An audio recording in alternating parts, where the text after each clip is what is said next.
Hello coucou, de petites vidéos, je fais mon cinéma pour parler cinéma, puisque je suis allé voir aujourd'hui en salle le film réalisé par Antonin Baudry,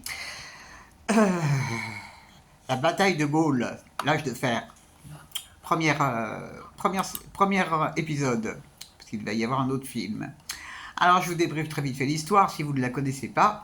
Alors ça se situe en 1940, Pétain vient de signer l'armistice et De Gaulle va prendre la fuite en Angleterre parce qu'il n'est pas d'accord du tout avec cette décision. Et il va rentrer en contact avec Churchill pour essayer de faire quelque chose pour que la France soit libérée. Et il est tout seul, hein. Il n'a pas d'armée, il connaît personne. D'ailleurs, je ne sais même pas comment il a réussi à rentrer en contact avec Churchill. Toujours est-il qu'on va voir ce que vont donner ces différents entretiens et puis ces différentes actions que De Gaulle va mener. Et ça donne un film de 2h40 absolument passionnant. Passionnant. Parce que, bon, bah moi, les cours d'histoire, c'est un petit peu loin, tout ça. Hein. De Gaulle, je l'ai connu quand il a été président. Mais là, en fait, ça m'a drôlement fait du bien à la mémoire. Et puis j'ai découvert des choses aussi que je ne connaissais pas du tout. Donc, j'ai trouvé ce film très intéressant. En plus, ça a beau faire 2h40, je n'ai pas vu le temps passer. Parce que c'est extrêmement... le réalisateur a réalisé ça d'une façon extrêmement dynamique.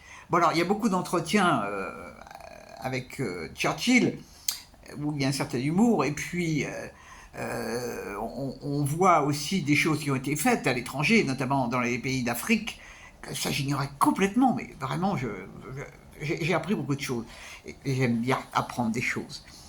Et c'est magnifiquement interprété, tous les interprètes sont bien. C'est Kassovitz qui joue Darlan, cette espèce de salopard de Darlan. Je ne savais pas du tout qu'il avait été assassiné. Bon, enfin, c'est vraiment...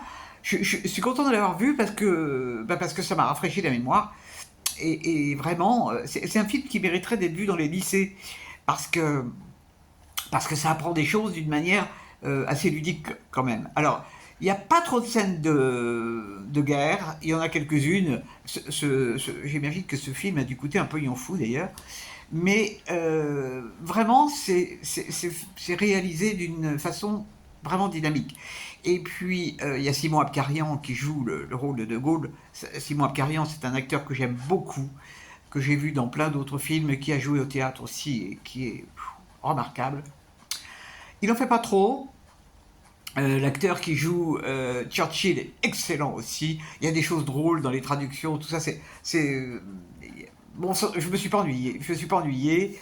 Je suis ravi parce que je me suis pas ennuyé. J'ai appris des choses. Et puis aussi, une chose que j'ai trouvé vachement bien, c'est qu'en fait, il montre que la jeunesse s'est révoltée. Et ça, c'est vachement bien. Parce qu'on imagine toujours les résistants comme étant des personnes âgées, et pas du tout. Et à l'époque, il n'y avait pas les réseaux sociaux, donc comment ils ont fait pour s'organiser, pour distribuer des tracts, c'est pareil, ils n'avaient pas d'imprimante. Ah, c'est chouette comme tout, ça fait plaisir de voir un réalisateur qui met la jeunesse en avant. Donc, ce que je trouve dommage, parce que je trouve que ça aurait été drôle de sortir ce film le 18 juin, quoi, parce que ça aurait été quelque chose de symbolique. Bon, là, ça sort un peu avant, tant mieux pour nous.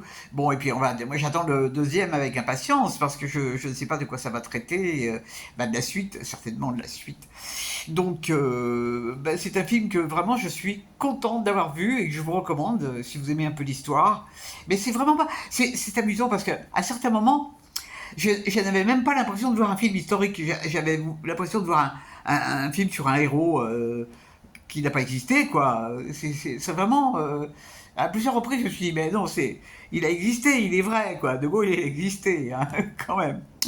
Donc, voilà, un moment cinéma vachement sympa. Demain il n'y aura pas de cinéma parce que demain il y a Café Philo, alors on peut pas être partout. Hein. Et puis, j'espère que le Café Philo sera aussi bien que le film d'aujourd'hui. J'espère que vous êtes tous en pleine forme. Et si vous avez vu ce film, n'hésitez pas à laisser vos commentaires, que vous ayez aimé ou pas d'ailleurs. C'est ça qui est intéressant, c'est de comparer les avis. Je vous dis salut, à la prochaine pour parler cinéma. ou autre.